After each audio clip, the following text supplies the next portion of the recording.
context is just information.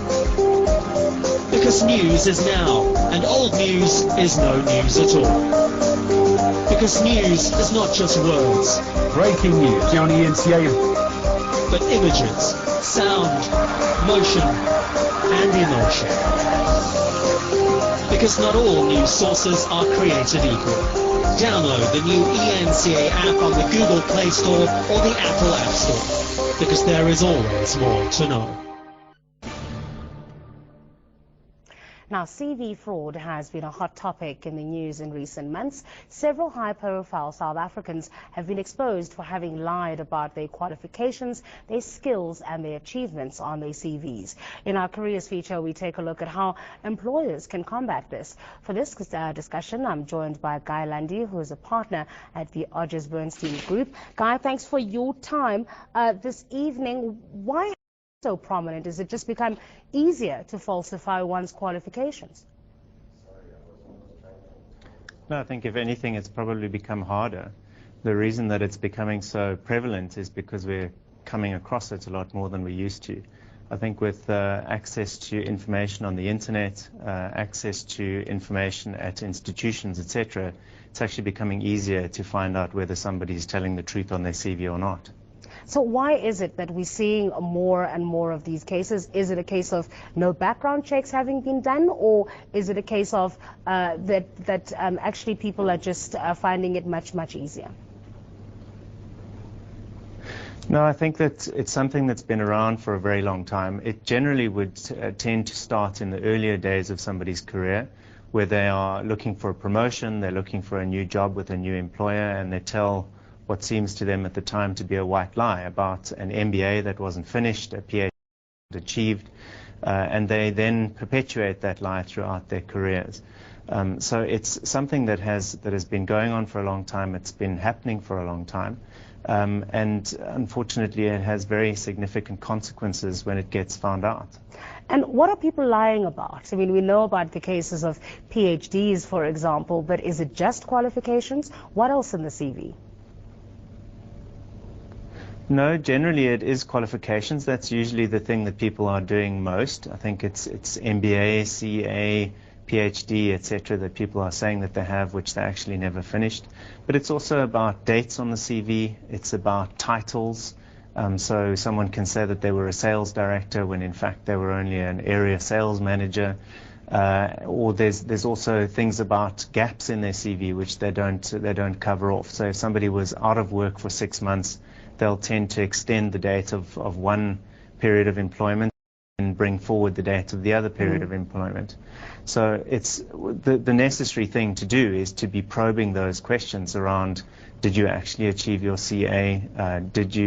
Exactly what dates did you finish up on? When did you start, etc.? So should that be done, would you say, at the interview stage, at the shortlisting stage, and whose role is it within the organization? Well, when you use an executive search firm like Odgers Berndtson, we tend to do that for you. So we go through the process of assessing the CV before we actually meet the candidate. We then also speak to people that we believe know the candidate from previous roles that they've been in. And we go through a series of interviews as well. And so we probe that. We make sure that there aren't inconsistencies in their verbal story versus what's on the CV. It's a time-consuming, fairly laborious process, but it is something that needs to be done. Doing it themselves, it certainly makes sense to have somebody that's focused on that. And do companies do it? I mean, what's been your experience? Do you find that when they do use an executive search firm such as yourselves, that they ask you to really probe potential candidates?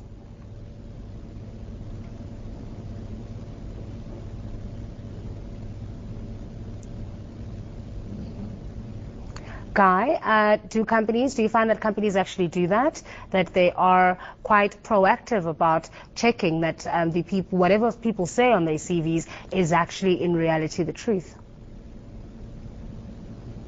It really depends. Very often companies are in a huge hurry. They have somebody that they believe is the right person for the role at first sight, and they want to get somebody in place as quickly as possible. Also, they often get charmed by the person that they're talking to at the time, and they rush into it. And it's usually then that people have a problem finding out that something has been lied about later on. So I think it happens more than it should because of the fact that people rush through the process and they don't go through the much more rigorous steps of checking references, calling institutions to make sure that people actually have the qualifications that they say they have, and going through the cost and the time that it takes. So yes, I think it happens more often than it should. All right. And for the candidate themselves, is there an understanding of just how career limiting it can be to lie about your qualifications and your experience? No, I don't think that people generally think about that when they first lie.